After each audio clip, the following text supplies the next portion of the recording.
everyone, welcome to the YouTube channel Chemistry Plus and here we have a question that arrange the following compounds in increasing order of polarity।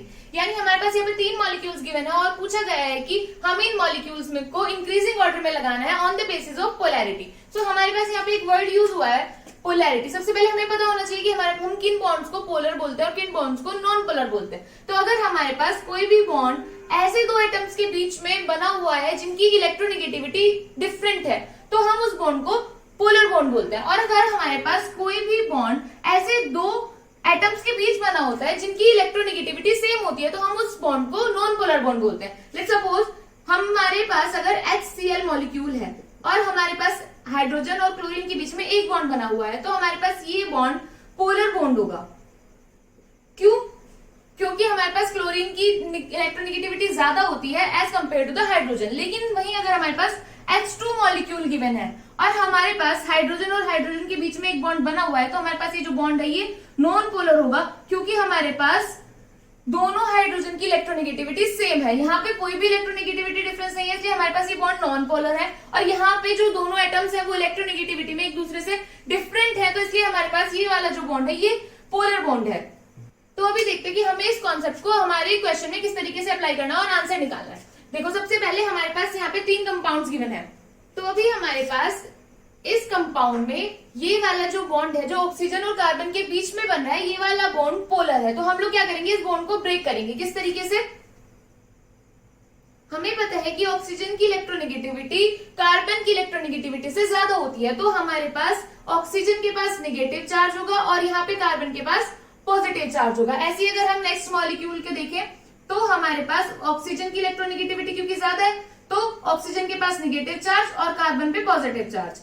इसी तरीके से हम third molecule के लिए check करेंगे तो हमारे पास 3 नए कंपाउंड्स बन चुके हैं जिसमें हमारे पास ऑक्सीजन निगेटिवली चार्ज है और हमारे पास जो कार्बन है वो पॉजिटिवली चार्ज है। अब हमें किस तरीके से हम लोग इन्हें पोलैरिटी के इंक्रीजिंग ऑर्डर में लगाएंगे तो हमारे पास ये जो मॉलिक्यूल्स है हम अब एरोमेटिसिटी का कॉन्सेप्ट यूज करेंगे क्योंकि हमें पता है कि हमारे पास कोई भी मॉलिक्यूल अगर एरोमेटिक है तो वो सबसे ज्यादा स्टेबल होता है।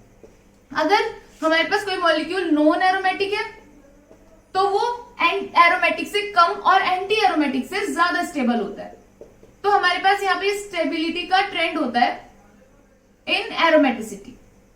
एरोमेटिक मॉलिक्यूल सबसे ज्यादा स्टेबल होते हैं, फिर नॉन एरोमेटिक मॉलिक्यूल्स और उसके बाद एंटी एरोमेटिक मॉलिक्यूल्स। तो अभी हम ये हमारे पास ये जो 3 मॉलिक्यूल्स हैं इनमें हमें चेक करना है कि कौन सा मॉलिक्यूल एरोमेटिक है, कौन सा एंटी एरोमेटिक है और कौन सा नॉन एरोमेटिक है सो दैट कि हम ये निकाल पाए कि कौन सा मॉलिक्यूल सबसे ज्यादा स्टेबल है।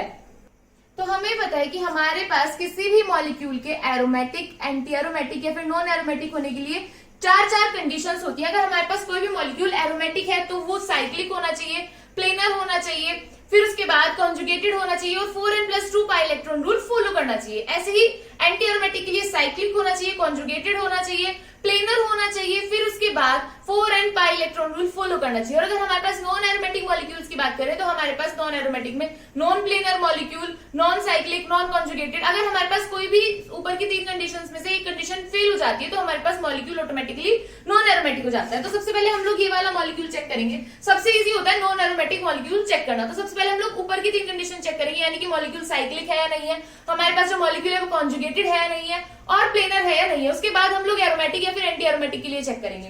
तो सबसे पहले हमारे पास ये वाला जो मॉलिक्यूल है ये वाला कार्बन पॉजिटिवली चार्ज है, ये वाला कार्बन है, एक हमारे पास ये वाला कार्बन है। हमारे पास सारे कार्बन प्लेनर होने का मतलब है कि sp2 हाइब्रिडाइज्ड होने चाहिए। अब देखो पहली कंडीशन तीनों मॉलिक्यूल सेटिस्फाई कर रहे हैं, तीनों मॉलिक्यूल साइक्लिक हैं क्योंकि तीनों में रिंग टाइप स्ट्रक्चर है। साइक्लिक मतलब रिंग टाइप स्ट्रक्चर होना। अब प्लेनर चेक करेंगे तो हमारे पास sp2 हाइब्रिडाइजेशन होना चाहिए हर एक एटम का प्लेनर होने के लिए।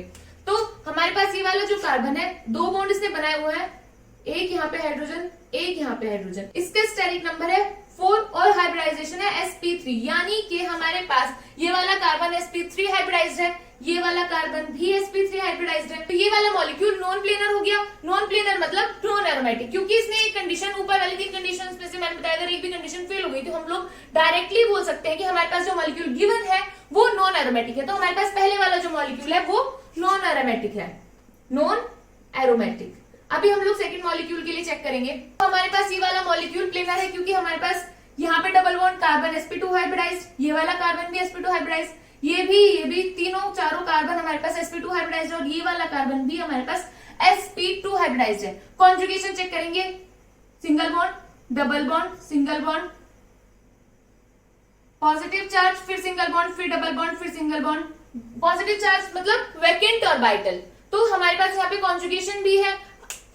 कॉन्जुगेशन मतलब हमारे पास कहीं पे भी कोई भी दो अल्टरनेट सिंगल बॉन्ड या फिर दो अल्टरनेट डबल बॉन्ड नहीं होने चाहिए। यहाँ पे हमारे पास कॉन्जुगेशन भी है, मॉलिक्यूल प्लेनर भी है और मॉलिक्यूल साइक्लिक भी है। तो अब हम लोग क्या चेक करेंगे कि हमारे पास जो मॉलिक्यूल है वो 4n pi electron rule follow कर रहा है या फिर 4n+2 pi electron rule follow कर रहा है। तो हमारे पास यहाँ पे कितने पाई इलेक्ट्रॉन है? 4 पाई इलेक्ट्रॉन। क्योंकि यहाँ पे हमारे पास 4 पाई इलेक्ट्रॉन है तो हमारे पास ये atom 4n pi electron rule follow कर रहा है, जिसकी वजह से ये वाला जो मॉलिक्यूल है वो एंटी एरोमेटिक मॉलिक्यूल्स की कैटेगरी में चला जाएगा। उसके बाद अगर हम थर्ड वन देखें तो हमारे पास यहाँ पे क्या है, ये वाला कार्बन sp2 हाइब्रिडाइज्ड, ये भी sp2 हाइब्रिडाइज्ड, ये भी sp2 हाइब्रिडाइज्ड, यानी कि हमारे पास जो मॉलिक्यूल है वो प्लेनर है। साइक्लिक तो ये है क्योंकि रिंग टाइप स्ट्रक्चर है। फिर उसके बाद हम लोग कॉन्जुगेशन चेक करेंगे तो हमारे पास जो मॉलिक्यूल है डबल बॉन्ड, सिंगल बॉन्ड, फिर vacant orbital, single bond, double bond, single bond. इस तरीके से हमारे पास मॉलिक्यूल में कॉन्जुगेशन भी प्रेजेंट है। अभी हमें क्या चेक करना है कि हमारे पास जो मॉलिक्यूल है वो 4n pi electron rule follow कर रहा है या फिर 4n+2 pi electron rule follow कर रहा है। तो हमारे पास यहाँ पे 2 पाई इलेक्ट्रॉन्स है।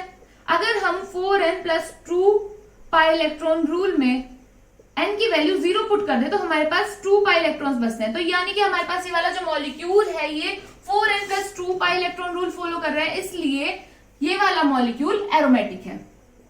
एरोमेटिक। अभी हमें पता चल चुका है कि हमारे पास कौन सा मॉलिक्यूल एरोमेटिक है, कौन सा एंटी एरोमेटिक है, कौन सा नॉन एरोमेटिक है। हमें जब भी ऐसा क्वेश्चन मिले पोलैरिटी बेस्ड तो हमें सबसे पहले क्या करना है कि हमारे पास जो भी पोलर बॉन्ड्स है हमें उन्हें ब्रेक कर लेना है। जिधर भी मोर इलेक्ट्रोनेगेटिव एटम होगा उसके पास नेगेटिव चार्ज चला जाएगा और जिधर लेस इलेक्ट्रोनेगेटिव एटम होगा उधर पॉजिटिव चार्ज चला जाएगा। इस तरीके से करने के बाद हमें पता चल चुका है कि हमारे पास ये वाला मॉलिक्यूल नॉन एरोमेटिक है, एंटी एरोमेटिक है और ये एरोमेटिक है। अब देखो, अगर हमारे पास कोई भी मॉलिक्यूल है, हमारे पास कोई स्ट्रक्चर है, वो एंटी एरोमेटिक स्ट्रक्चर बन रही है पोलैरिटी इंट्रोड्यूस करने के बाद, तो वो क्यों ही बॉन्ड ब्रेक करके पोलर बॉन्ड में कन्वर्ट होगा जब उसे पता है कि वो स्टेबल नहीं हो पा रहा है, वो अनस्टेबिलिटी की तरफ जा रहा है। तो हमारे पास क्या होगा यहाँ पे ऑर्डर, सबसे ज्यादा हमारे पास स्टेबल होगा सी मॉलिक्यूल सबसे ज्यादा स्टेबल होगा। फिर उसके बाद नॉन एरोमेटिक, देखो सबसे पहले एरोमेटिक फिर नॉन एरोमेटिक। नॉन एरोमेटिक यानी हमारे पास कंपाउंड ए, फिर उसके बाद एंटी एरोमेटिक यानी कि compound B. So this is a correct answer.